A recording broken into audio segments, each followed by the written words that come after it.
مشاهدينا الكرام، مشاهدي مغرب بريس تيفي، نستمر واياكم في هذه التغطيه الخاصه بكاس افريقيا هنا بالمملكه المغربيه.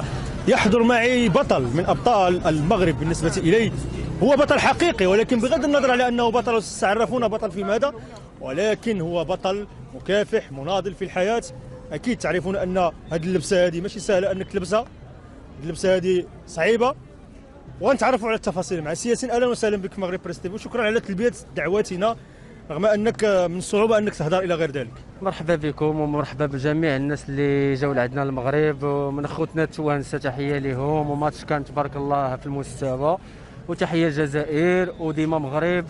والفكره ديال هذا الشيء جاتني من بعد، راكم عارفين احنا والمصريين باننا اكتشفنا واحد جوج ديال المقابر اللي كانوا في الجنب ديال مصر.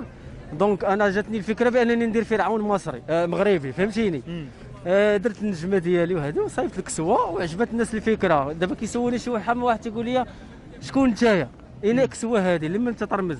تنقول ليه حنا فراعنه مغاربه. برافو عليك، فهمتي؟ برافو عليك. والفكره انا راه الناس راه كيعرفوني، كاين اللي كيعرفني دابا اللي غيكون تيتفرج راه غيكون كيعرفني.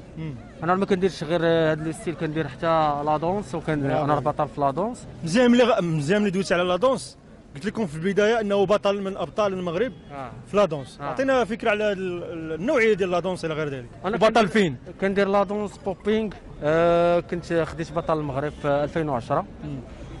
و2010 لدابا راك عارف شويه القضيه ما بقيتش كنخدم كي كانت وهذه، وما بقيتش مفرغ غير لاغج دو ستاتيو يعني الرجل التمثال.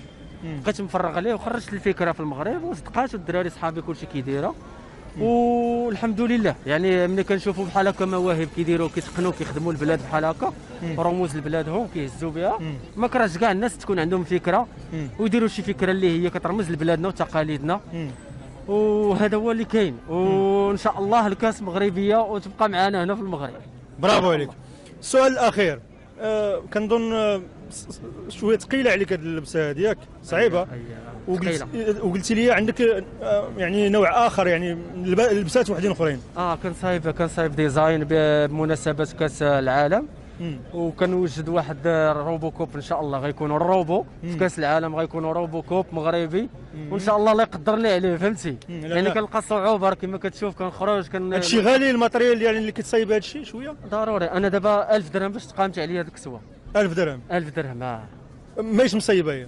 مصايبه من البوليستير والميكا والسلك وعاد لي كولا والصباغه، وهذيك كتقام هذاك الشيء حتى الاخر عاد كنديرو، فهمتي. الفينيسيو ديالها كنخسر عليها فلوس والحمد لله الناس كيتقبلوها وكتعجبهم. ممتاز، لا جميل جدا، زعما ماشي كنجاملك. برافو عليك. انا عجبتني شخصيا، وكنظن حتى المغاربه غادي تعجبهم. هذا السؤال مطروح عليكم، كي جاتكم هذه اللبسه، كي جاكم هذا الوليد هذا، والصحراء المغربيه ان شاء الله. والصحراء المغربيه ديما. سؤال اخر، رسالتك، انت شاب مكافح، رسالتك للشباب بصفه خاصه اللي ما كيقبلوش انهم يتحداو الظروف، يصنعوا فرص راسهم، الا ما كانتش يعني فرص عمل الى غير ذلك، يصنعوا هما الفرص راسهم. واحد الدقيقه عافاك.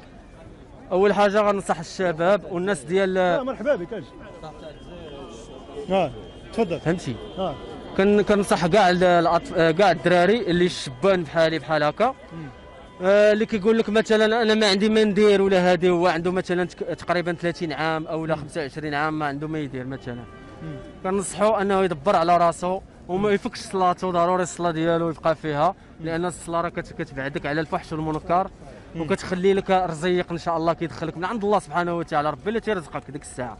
دير السبب وربي غيكمل. وتحيه المغرب والشبان ديال المغرب، وتحيه لجيل زين. انا جاي عندك السؤال الاخير بدون عاطفه. طبعا احنا كنا مع المغاربه وبغينا المغرب يدي اللقب لانه غاب علينا كثير، ولكن بدون عاطفه اعطيني ثلاثه ديال المنتخبات اللي بالنسبه لك ممكن يديو اللقب. ممكن يديو اللقب؟ صعيبه شويه ولكن طبعا المغرب هذيك احنا معاها. انا كنقول مصر والجزائر. مصر والجزائر. وملي ذكرتي الجزائر معنا واحد الجزائري